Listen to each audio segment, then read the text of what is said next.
Welcome to our Free Speech Zone, where we do a deep dive into trauma and reintegration. This is Combat Citizen.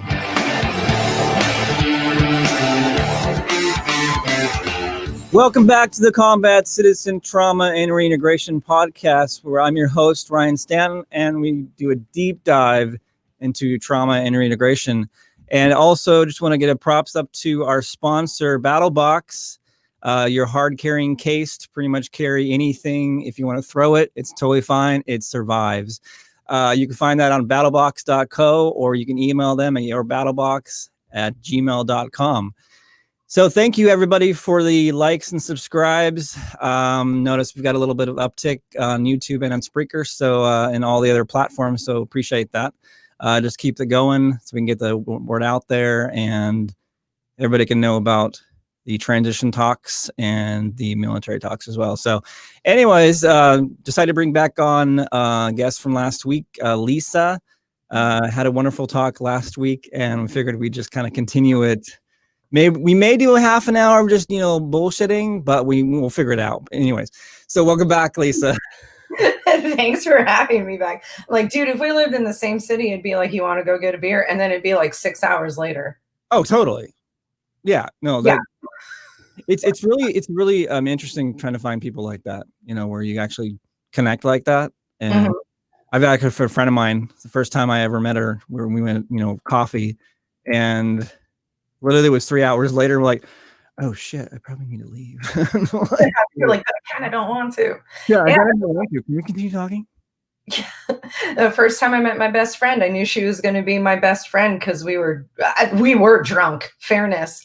And she made a really inappropriate comment. And I was like, yeah, you're my people. And that was like 12 years ago. It's so easy to find. I mean, it's difficult to find that. But when you find that, it's so easy. You're just like, yeah. Yep. So I have you in my phone forever. That's when you go to that yoga saying, what, like, the light inside of me recognizes the light inside of you. You're like, what the fuck? I hear that at the end of yoga class. I do have friends that say things like that, and like, not me though. I'm like, that's you. That works for you. Me, no, but I'll listen to it. Okay, if you want to say it. You're in Oregon. Isn't yoga like a plentiful practice out there? Oh yeah, it's everywhere. I mean, I live in California. Like, you throw a rock, you hit a yoga instructor. They even have it on the streets. It's really interesting. You got mats and everything else. I mean, especially now, like, you can't have a yoga studio open. You're just like, you know what? Yeah. Have the parking lot available. I mean, if it weren't for the fact it's 31 degrees outside, you'd probably see a lot more. Oh yeah, no, I'm not working out outside right now. No, that's a pass. Ooh. Yeah, but then you're probably going to spread the COVID if you're in a yoga studio and the heat's on. Everybody's all breathing deep. Like, yeah, we're probably not going to do that. Like, we've had gyms here. One of the gyms they actually put tents outside. They're like, you know what? Fuck this shit. We're working out. Like, we can't work out inside, so we're going to put our tent outside in the parking lot. Good for them. Inside, outside, inside. Right, exactly, like we were talking earlier. Do they have space heaters though? Because I'm like, bro, like 31 degrees, like, you're not producing enough body heat. You can hurt yourself.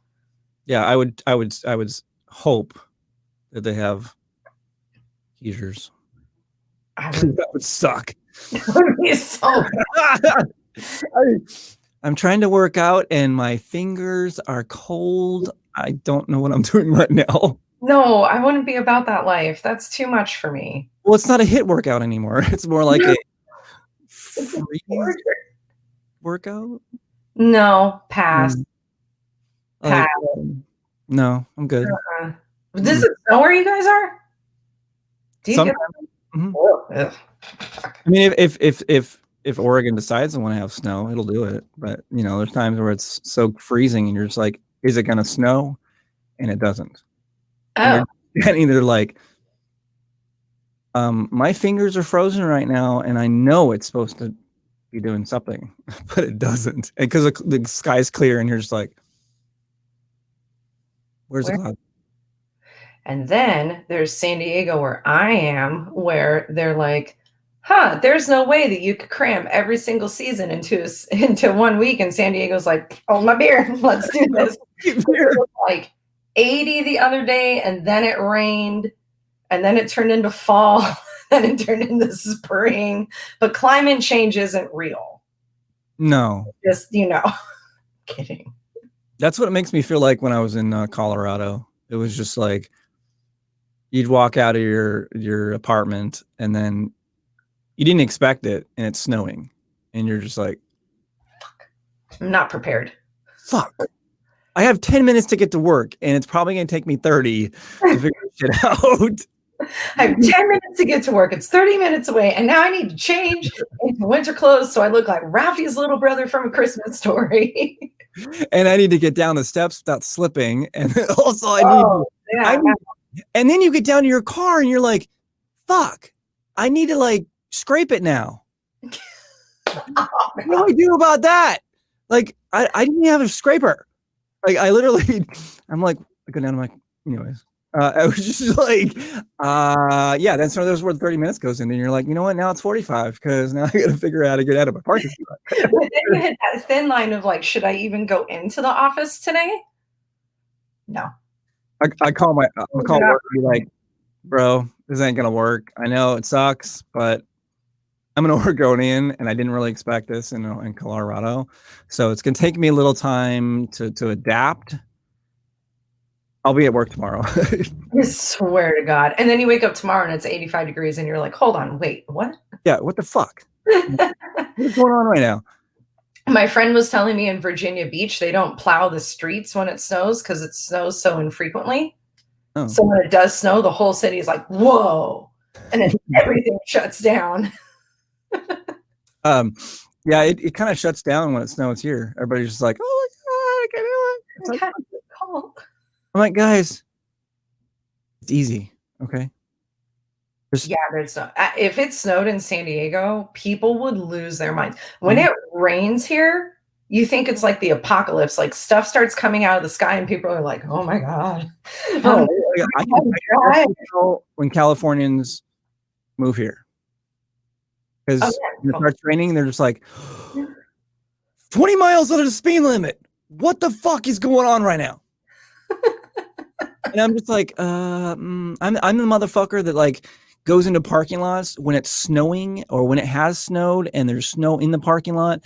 I'm doing donuts. Okay.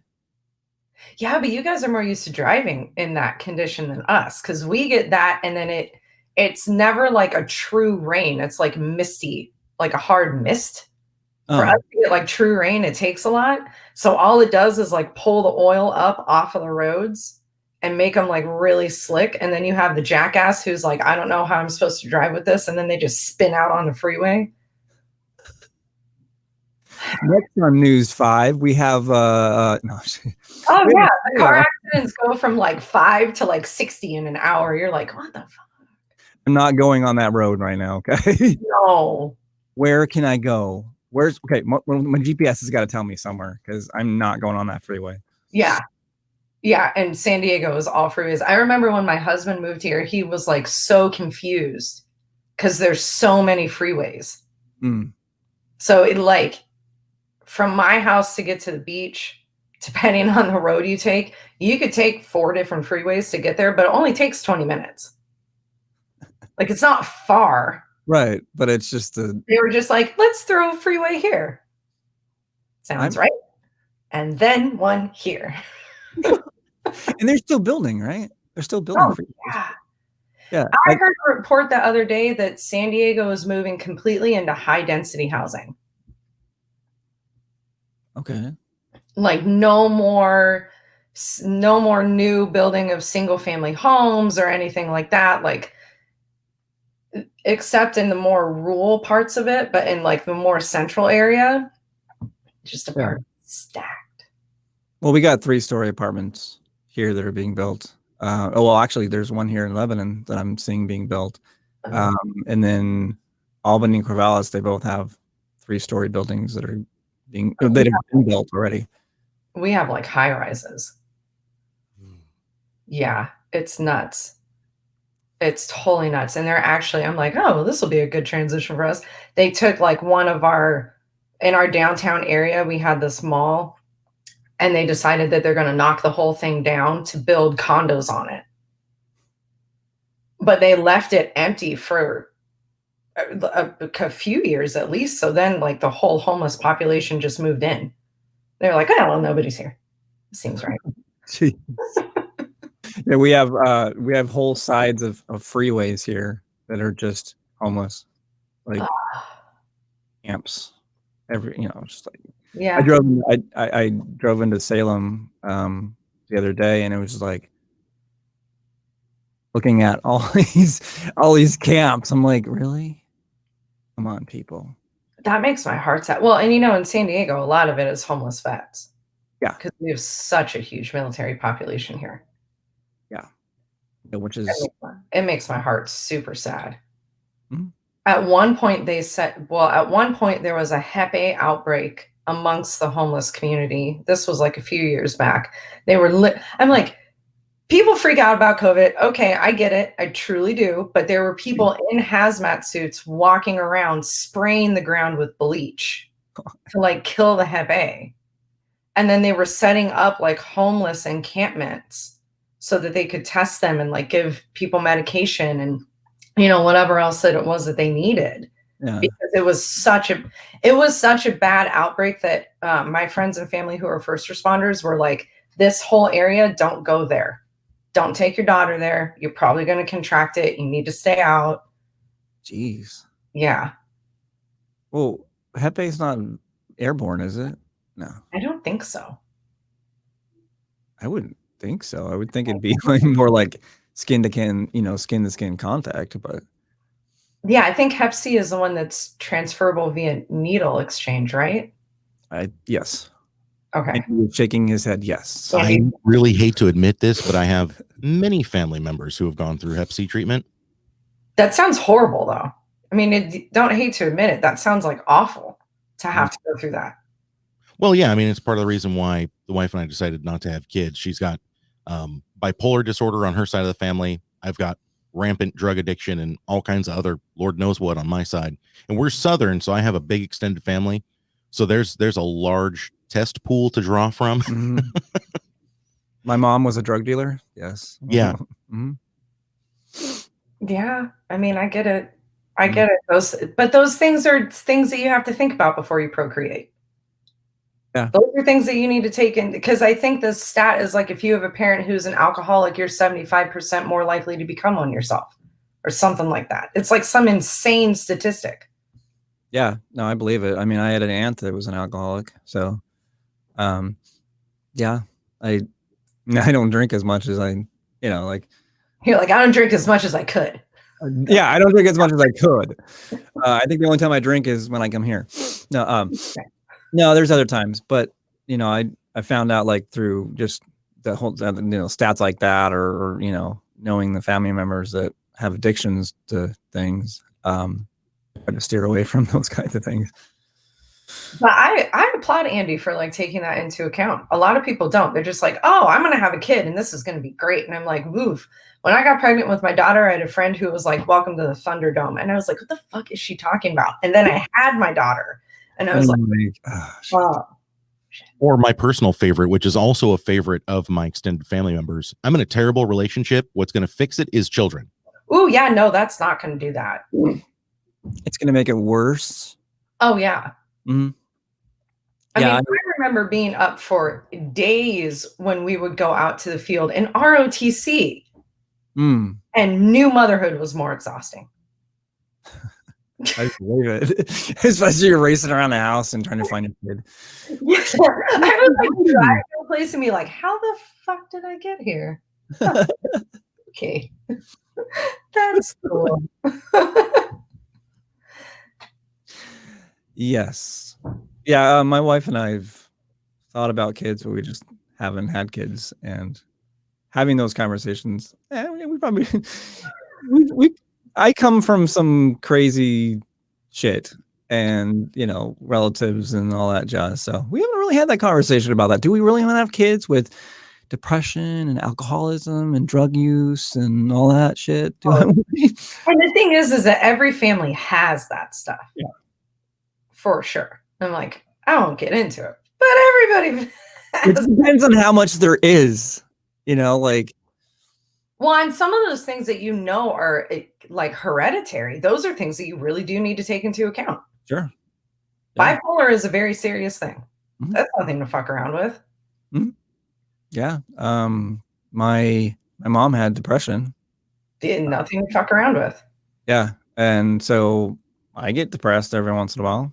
I mean, it's just, where my wife has to slap me in the face and be like, get out of it now. And you're like, oh, okay. No, not really. But you need to be functional adult. Get up. You're like, I'm in my feelings. She's like, I'll get fucked. Yeah. Get the fuck out of your bed right now. Let's go. I'm totally assuming she's much more compassionate than that. But it's a funny visual. Some days. You're like, no, it's not though.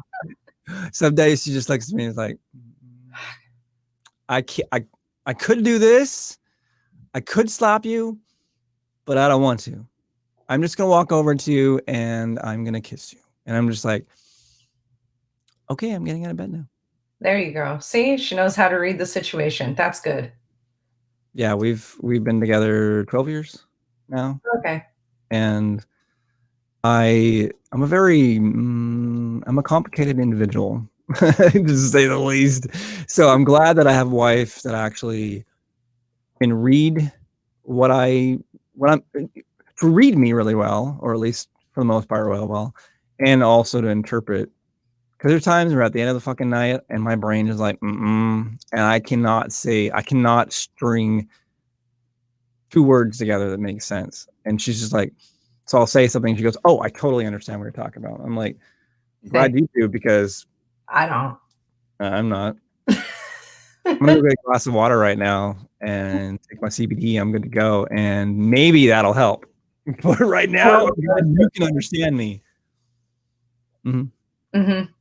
She should have like an extra degree for like speaking Ryanism. It's like, oh yeah. Yeah. I mean, she could probably teach Ryanism to other people to be like, so this is what he really means. So was she with you before you went into the military? Yeah, no, yeah. So a couple years prior. Oh, okay. Okay. So I met my husband after I was out. He was in, but he had only been in for like a year. So we've been together 13 years. Okay. Same-ish. It's about the same. Yeah. So I went through the remainder of his training that he was in. I met him like the week in between his training cycles. And then every deployment I've done as a spouse. That's been interesting. Such a unique thing that we used to do. That could be a total topic right now. No, I'm just kidding. I know. I'm like, deployments are a real thing. I didn't understand. I'm very much the personality of like, I'm just gonna go. Like, I'm independent. I know I can do this, like whatever. And I also know like the demands placed on him. I think me being in before gave me greater empathy for what he goes through in his job. So maybe that's part of the purpose why I was in. And then, you like Monday morning quarterback shit, but I didn't realize like the intricacies of what can happen on a deployment to you emotionally until I had my kid, because she just went through her first deployment. Yeah, it's I would say it's rather interesting. Coming home and he would try to tell her to do something. She's looking at him like, fuck you, bro. Or she'd turn and look at me and be like, mommy. And I'd be like, listen to him, dude.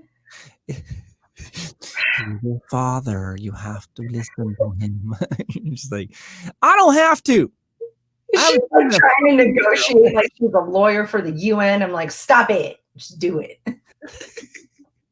It was a very interesting like whole process. Oh gosh, yeah. I was actually asking my wife the other day about, we were watching something, I can't remember what it was, and I looked over and I said, was that how it was like when I was gone? And she's like, yeah, I pretty much watched TV, called friends, ate, slept, and worked. And I'm like, wow. Yeah, life just kind of continues. Yeah. But life continues on like both ends. And then it's a matter of like when the person comes home, like reintegrating them back into the house. Successfully without killing each other. It was weird. I mean, to say the least. Like I think it was weirder with my dogs. All right, no, it was weirder with my wife and dogs because okay, so Fair. I have 2 dachshunds, and so when I left, they decided to, you know, like be really really close to my wife, and so they ended up sleeping in bed, you know, with her, and so I get home and you know I didn't expect it at all that the dog slept in the bed, you know, comfort or whatever, and I get into bed and all of a sudden these dogs are like between us and I'm like, oh yeah, and I'm like trying to kick him out and she's like, no, I want to keep him in there, it's cool, and I'm just like, I'm gonna snuggle, hug, whatever, you know, and she's like, no, the dogs are in here, it's cool, they're just not gonna leave. And if you know, of course over the years we try to put them in the kennel, they're like, I'm going to whine all night, and you're like, I can't sleep. Condition them to sleeping. That's rad. Our dogs have always, we have 2 corgis. And the older corgi is, he's actually my emotional support animal. And he's been my dog the whole time because we got him and 3 weeks later, my husband deployed. Okay. So he's like my homie. He's also hilarious. I can do anything to that dog. He doesn't give a fuck. As long as he's good. And then the other one, she's kind of a traitorous bitch because she really likes my husband. My daughter is her person, but at night she's my dog. Oh, okay. Like she'll lay down with my husband and then she'll be like, I'm fucking over you. And then she gets, what the fuck? And she's like, nah, bro. So then we have, I call it the Great Wall of Corgi because it's just like dog. And they're like, don't, you can't go. So last night, I when I was getting into bed, I took the covers and because the dog's already in there, you know, and I roll the covers back, and or whatever the name is, the wording is, pull the covers. There we go. See, I don't get the right word sometimes. I pull the covers off, and both the dogs are in there like, "The fuck are you doing?" Like, looking up at me like, "Oh my god!" And then you're just like, "Okay, cover me back up." And then of course I get into bed and they're just like plastered right against me. Like this wall. Yeah, I like that. Wall of dachshund. Yeah, wall of dachshund. Like the Great Wall of China. Well, yeah. I mean, I wake up this morning and my wife's like, the dogs weren't like, they weren't cuddling with me. They're all cuddling with you. And I'm just like, sorry. I mean, when the dogs take up half of your side and it's like trying to like sleep against the wall of dachshund and you're just like, it's not bad. I mean, you get warmth, right? Yeah, I guess. I don't know. My, the little one, when she gets up in the morning, she's like, will not get out of bed. She'll go and like lay on my husband's side of the bed and then she pulls the covers up over her body and she's like 24 pounds, just lays there. Like, what the fuck are you doing? She's like laying here. You tell her to do something, she's like, I'm good. I don't need to do that right now. That's what dogs do. They just stare at you like, Yeah, like, what the fuck are you? What do you want? Maybe come back in a couple hours and then maybe I'll get out of bed. But right now, I'm gonna Jedi this shit and I'm gonna like cover myself. Every once in a while, I'll walk up and shoot. And the boy dog, Ralph, he's like, he gets his head out of the covers. You can see, you can see like the blanket like right on top, and you can see his, and all you see is his face with this like. And I go, hey Jedi, how's it going? And he's like, I'm good. Good. And then of course I try to take a picture, and he's just like, no, I'm good. And he covers himself. He knows I'm trying to take a picture of him. Dude, I'll just send you the little dog. She strikes the pose like a model. She sees the big one sees the camera comes out and he's like, nah, I'm good. Unless you're going to bribe me with food, I'm good. The little one, she's like, oh shit, the camera, let me get my bottle on. She's all Donna over and that now. Yeah. Dragging inappropriate poses in the corner. My dog does inappropriate poses in the corner. It's fair. Yeah. That's a little one. Yep. My dogs usually either hide themselves or walk off. I actually started an Instagram for him a while back. Oh, yeah. And he has 1.1 million followers on his dog's Instagram. Unfortunately not, but that would be cool. Hey, Ralph, you've got like 1 million followers. What? Yeah, I have been hit up so many times to start either an Instagram for the dogs or a TikTok. First of all, I don't understand TikTok. So no, that's a pass. There's a huge learning curve on TikTok. Is there really? Is it? If it's like Instagram Reels, I feel like I would be. I just don't have time for it. Let's be real. Do something you don't have to, I'm not here for it. I love the TikTok videos that are hilarious. The ones that get me lost for 2 hours, yeah. But then I see shit like that, and I'm like, how do I monetize that? Mm. Like, if I'm going to use it, I'm going to monetize it somehow because I'm not going to waste my time with free shit. Or I could get sponsors for the dogs. I don't know. I just don't even have the time for it. So I just put them on mine. What about the not ugly cat, angry cat? Oh, yeah. The angry cat and the ugly dogs. Yeah. So I'm pretty sure the way that you monetize something like that is, first of all, start out being an extraordinarily good photographer. Like, be a professional photographer that takes professional photos of your animals and or your food and or be really hot yourself, right? That's the basis of whatever social media following you want to monetize. And then 2, just let the good times roll. Start making that money. But then it's like, you think about the hot thing and you're like, because, I can speak to this because this has happened a fair amount of times. And my business coach actually will post this shit into her Insta stories, which cracks me the fuck up. When you get the creeper trying to slide into the DM like 90 Day Fiance style. And you're like, the fuck?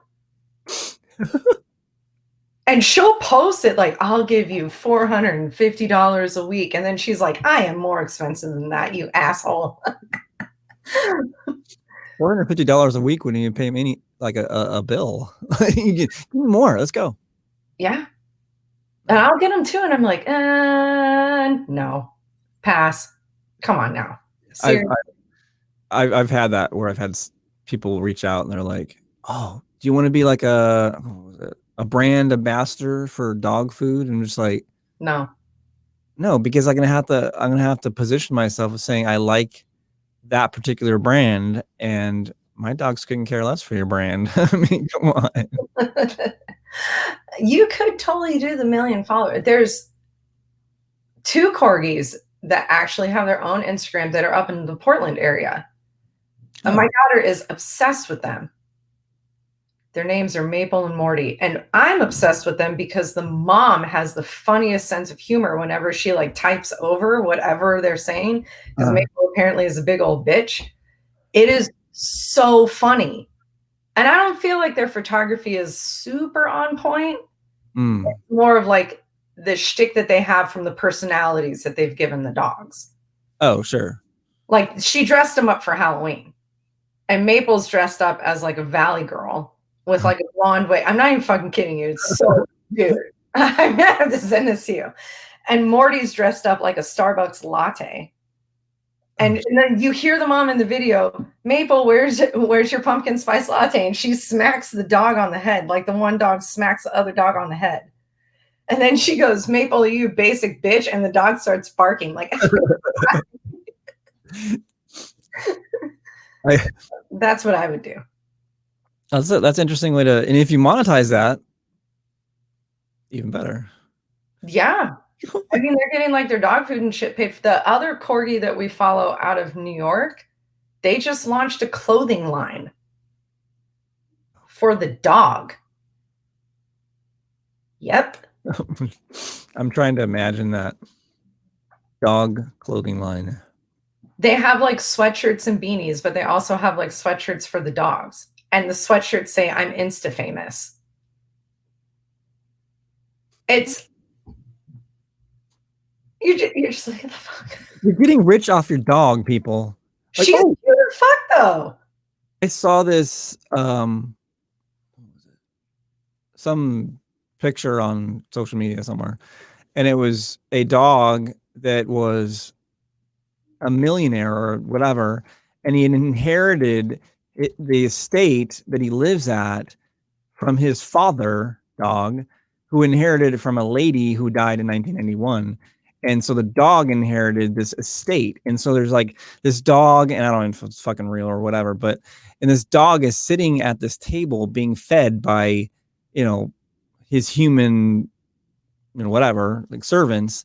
And I'm just like, is that real? Is that real? Could you legally do that? Could you legally will everything to your dog? Dude, could you imagine being Bro's family? Like, Bro's like on his deathbed and shit, and then he's like dying, and they go to read the will, and everybody's like, I'm gonna get a piece of this huge $50 billion estate. And they're like, no, you're not. It's going to Golden Retriever. And you're walking off like, I'm pissed. And then how do you legally contest that? See, this is where my monkey brain goes. We've had this discussion. I go to the place of practicality real quick. I'm like, how do I sue for that? How is that legally binding? I don't know. I'm actually just sitting here thinking to myself, I can think of a lot of politicians that need it. Would have been better off if their family had done that instead of giving them all of the money. You know what I mean? Oh yeah. We need a lot more broke politicians out there. Yeah, perhaps the Vanderbilts should have left all their money to the dogs. I'm just saying. Yeah, and then we have this line of dogs that are inheriting these estates, and you're just like, what the fuck is wrong with this country? I sent my husband like a meme or whatever the other day that it was like, if you take away all the politicians' money, healthcare, source of income, like all these things, see how fast things change. And I was like, yeah. It's funny to say that. Like, I'm thinking about it in the sense that this is the way I always think, but how people are, and like whether rich or whatever, and how people like to lord over their, everybody else are like, oh, I'm rich, I got this fucking amazing car or this house or whatever. I'm like, no, you're just a bag of flesh, and you just happen to either get money or whatever. You're not better than us. Like, you just have, you're all the same. I was watching this one movie, this one series called Revolution. I think it's Revolution. And it was basically about how all technology just stopped. Like, it just shut off and whatever. And so was that on NBC like forever ago? I think so, yeah. It was like 2 or 3 seasons, something like that. Yeah, that was a good show. Well, I loved it. Yeah, I was actually sad in the fact that I couldn't watch it any longer because they just canceled it. I'm like, really? Because to me, it set my brain a lot better, because I'm like, well, okay, so if everybody lost their money, if the infrastructure of the world said it's fucked, right? Mm-hmm. And everybody's the same. Everybody's on the same level. And so, well, obviously in the series is a little different, but everybody, had their factions or whatever else was going on in the show, but it kind of showed that money is not everything. Like, just because you have money doesn't mean you're a good person or, better than anybody else. Well, I was talking to somebody the other day.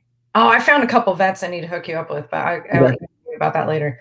And I was talking to one of them, and he was talking about like the legacy you leave, because we can't take the things with us, and how any action that you take, how that impacts your legacy, whether you want it to or not, and whether the action is, a positive action or a negative action or no action at all. Like, it's all making the decision to do something that impacts everything, like how people are going to remember you and how people are going to remember your impact on the world, and how different things could be if we came at that from the standpoint of just very simply like, I'm going to do my absolute best for everyone around me and myself included. Sure. Like, I'm going to go at all of this from the intention of being better. Sure. You know, and like what that would mean in a greater sense and how that could impact people in a greater sense. Because one of the really cool things that like being an entrepreneur and starting my own business has done is it's given me the opportunity to meet a lot of self-made millionaires and work with them. And there are some who are phenomenal and the most humble people you ever meet. And I mean, start their days with that true, authentic, like place of gratitude of like, I am so unbelievably blessed. Mm-hmm. And they go out into the world and it doesn't come from a place of bragging, but they do the good works because that's where they feel like they're called to help. Sure. And I've met others that not so much. And it's interesting to see like the ones who are truly invested for the purpose of like bettering their community, their tribe, and realizing that they have this amazing platform to make their tribe even bigger, how that has revolutionized their business. Sure. It's just an interesting kind of. I've always been on the end of like, so if you're going to start something, if you're going to start a business, you know, of being humble, and not necessarily bragging and lowering that over somebody else. And, you know, like reaching out to other entrepreneurs or other podcasters or whatever. For me, it's been all about, you know, wanting to learn. And it's amazing when you reach out to entrepreneurs that actually just, they want to show, they want to give, you know, instead of coming out to you and be like, I don't need to talk to you. Like, I'm in there. Can't stand that. I've run into that a few times and I'm like, no, because my personal perspective is, you know, I went through that injury and we talked about that on another episode. And you know, when I was hurt and people were like, this happened to you because you would have died if you went to Iraq. Like, that's what I was being told all the time, was like, it could have been worse. I understand that. It very well could have been worse. However, I'm blessed in that it wasn't. So if I'm given this second chance and I've recovered, as not to say that I don't still have my issues, but I have recovered as well as I possibly can. Like, what am I doing if I don't do anything with that chance? Like, what am I doing if I'm not helping other people? Why am I just going to like sit on my ass? Then that second chance, like, this is my thought process, means absolutely fucking nothing, because there were people who don't get that. Right. You know, not just limited to the people who died in combat, didn't come home, and all those horrible things, and it impacted their whole families, but also the people who got hurt and wounded over there, and physically, literally, in every way, because wounds are not necessarily physical. So if I had the chance to bounce back, what am I doing for all of these other people if I don't do something good with it? Yeah. It's almost like a way of continuing my service without continuing my service, I guess. Yeah. I mean, and what have you, I mean, now that we're into this now, what is that? Now that we've taken however long, hopefully people are still listening, but they are. I think this is going to be like a, you know, current events, bullshitting, and then eventually getting into transition talk. Yeah, we'll have to figure out the network to put that towards. But hey, other than that, so I guess that's a good thing to talk about. So how is that? How have you done that now in your, I guess your. You know what? In the beginning, I didn't do fucking anything. I will be very. I am nothing if not transparent. I didn't do anything. I was the first few years post injury, and I think I kind of touched on this in the last episode. It was like, when I got hurt, we were ramping up war efforts on those fronts in Iraq and Afghanistan. People weren't really coming home yet. Yeah. People didn't really know what ROTC was either. I mean, when you really think about it, like, I know that war has changed over time, our access to that information and all that kind of stuff. But I feel like there was a huge leap in our access to information from the first Gulf War to these more recent conflicts that we've had. Conflicts, war, whatever you want to call them. No. And people, it would be like, oh yeah, my neighbor's in the army. But you wouldn't really know what that meant.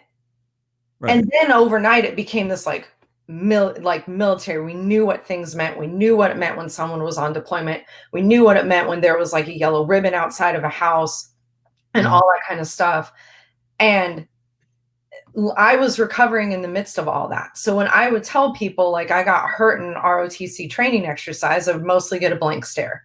And then when I would explain, it was too much explaining, and I didn't have not the wherewithal, but just like I didn't have the cognitive ability at that point in my recovery process to explain that. And recovery was not just physical for me. It was a whole lot of mental as well, and shit that I still deal with that. I don't know that that will ever go away, but I sought a buttload of fucking therapy. I got to the point where I was like, I need to talk to somebody. Like it's creating other issues and it's creating other obstacles in my life. I'm not going to be able to like adult completely to the level I want to if I don't talk to someone. Sure. So I started talking to somebody, and that lasted for a really, really long time because that injury impacted me physically, mentally, emotionally, blah, blah, but it also impacted every relationship that I had. From intimate partner through with my parents, like everything. And I had to reevaluate where I was and who I was becoming as a person. So in the beginning, I didn't do anything. I couldn't. I don't think I was in the headspace where I could have even approached that. And then when I got to the point where I was like, and this took, it sounds overnight because I'm on a podcast. This took fucking years. I can't emphasize that enough. Fucking years. I got to the point where it was like, okay, I've gotten all this education. What do I want to do with this? And it was like, I want to empower people. But that wasn't even my thought process. It was like, I want to work helping people. Like it was just that, whatever. Sure. I have all these degrees in psychology. Let me go help someone. But I don't want to be a therapist. Yeah. So I was like, okay, I'm going to go and start. I was already doing the fitness thing. It was like a side hustle thing. And then one of my friends who I was doing CrossFit with, who's a cop, got me into the Family Justice Center, which is a one-stop shop for victims of violence, domestic violence specifically. Oh, okay. And it was started by a city attorney in San Diego. It's now international. It is an amazing thing. Really, really amazing. And I went and I started volunteering with them. And I was like, I want to do this because I think on a subconscious level, I recognize that the people coming in, while totally different, were at the absolute worst place in their life. And I could relate to that. Sure. They were at this pivot, this fork in the road. Like, what am I going to do? Am I going to go back into these old, comfortable, potentially detrimental in every sense habits of my life? Or am I going to completely change things? And I knew how hard it was to do the change and how much it helped to have the support to be able to change. Sure. So I started doing that. And I actually ended up contracting with the military for that for a long time and helping victims of violence who were military affiliated, any branch. And then I got really, really disillusioned with that whole bureaucratic system and corporate Americans. I felt like my time wasn't being used wisely enough. Like I felt like I could give more in less time. And I was still doing the fitness thing as like a side hustle.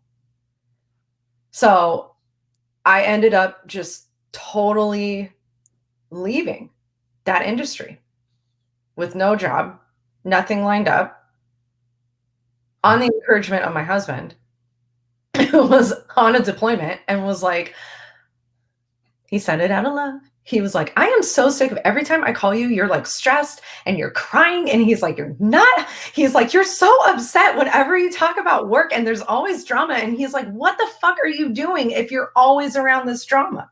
Mm-hmm. And he was totally right. What the fuck was I doing? And like, I was fulfilled in the aspect that I was helping people. And it's still some of the best work I've ever done. I wasn't fulfilled in all these other respects. So I was like, okay, well, fuck it. Let me just do this. So I remember I resigned and then I told everybody. Because I was like, bro, if I tell everybody first, they're going to be like, you're fucking crazy. Don't do that. And then you need to be in your, you need to not quit. Yeah. And I was like, all right, I'm just going to start hustling on this fitness thing. And that's what I started doing. And that was really when I became an entrepreneur. All fitness instructors are entrepreneurs. We're like, we're going to go into this for time, freedom, flexibility, and money. And then you end up working a shitload and you're like, what did I do? Yeah, there's nothing in the formula of being an entrepreneur that means anything remotely close to, I'm going to have more time. Yeah, no. It's like, there's more time that you're spending on that endeavor than you're doing if you're at a job. Because you're at a job like 9 to 5, peace out, I'm done, and I'm lazy on my couch.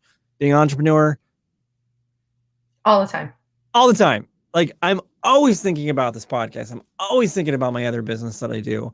Mm-hmm. It's like this constant. Yeah, I think I have worked every single day since I started A Healthful Life, but I have enjoyed every single day of it. So it doesn't feel like work. I mean that in a very, very true sense. Yeah. So I did the fitness thing for a little bit, had my daughter, and it became like a whole different thing of people being like, you need to start sharing your story. Because even then, when I got into fitness, I didn't tell people what happened to me. I would coach them and I would train them and shit would come out of my mouth and they'd be like, how the fuck do you come up with this? And I'm like, I don't know. I black out when I teach. Truth. I don't remember what happens ever. Every client of mine who's listening to this, because they will, knows that. They'll be like, man, Tuesday's workout was really good. And I'll be like, I don't know what the fuck happened. That's cool that you think that, though.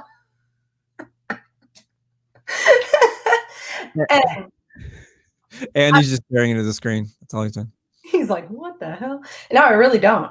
I have stuff written down, but I told my clients the other day, I was like, dude, if you guys looked at my notebook of workouts, it looks like a treasure map.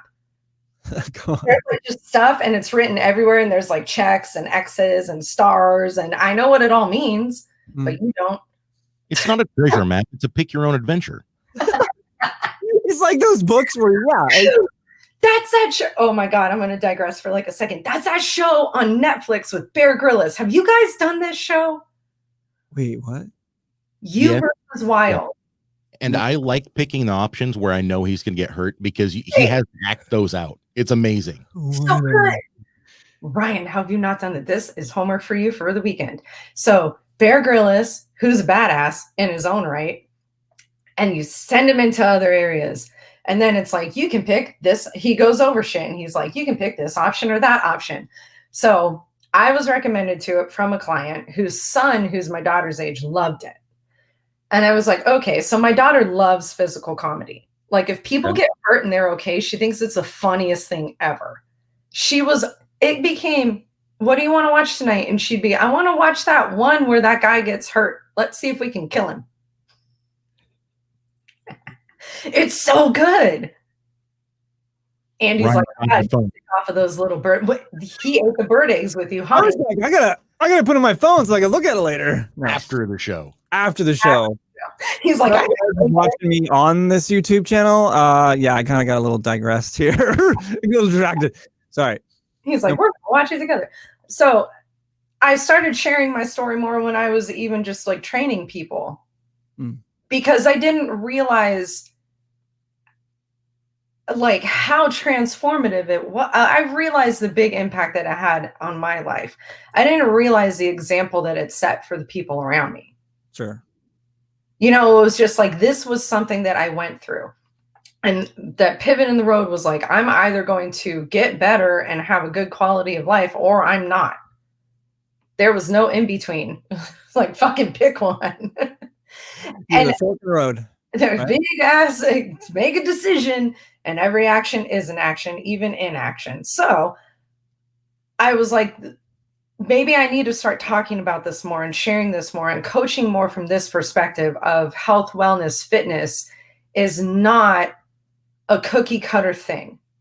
And it's not a trying to shove a, square peg into a round hole. Like that doesn't work because we all come at this from different perspectives. And then that's my ability to give back to my community in an even bigger and better way. Because you transition out and it's like, then you sitting there twiddling your thumbs like, what the fuck am I going to do with myself? Everything you knew overnight is gone. That's how it felt to me. No, go ahead. I'm like, no, I was gonna say I can't imagine the guys that I mean I can sort of imagine it, but the guys that get out of the military and they had no plan. Like they had no, like I'm talking to guys now that are currently in the military and they're going through that process of all the steps, right? But then you got the guys that are like have no plan and they just get out and they're like, what am I gonna do? So I mean, yeah, I don't know what you're talking about, but and then even then it's like those individuals and even more than that don't know the access to services that they have that can help them and direct them or whatever, and then they lose out on a bunch of shit, and then they're out and maybe like not all of their friends are out, and then they're sitting there on their couch all day long like, I don't know what the fuck to do with myself, but like everyone in their social circle is at work or moving on or in a workup or they're deploying or they're doing whatever it is that they're doing, but they're not doing that. So I feel like it's also like my example of how, even though it took so much time, like it is possible to change things and to make something work for yourself. And it doesn't mean that it's not without trial and error and frustration and, wanting to punch a wall, which do what you do, or scream into a pillow or whatever, but you can figure it out. So the people that you were helping or the people that you were telling your story, were there a lot of them other vets or just like kind of a combination of vets and combination? More like civilians. Because they would see me and they would be, because I would tell them, like, I would say stuff when I was teaching a class and my head would go to like a certain visual of when I was hurt. Okay. So I would be, I would say something and I would picture the first time that I walked by myself after I got hurt. And I was terrified. And I very distinctly remember having clammy hands. Don't judge me. They were sweaty. Embarrassing.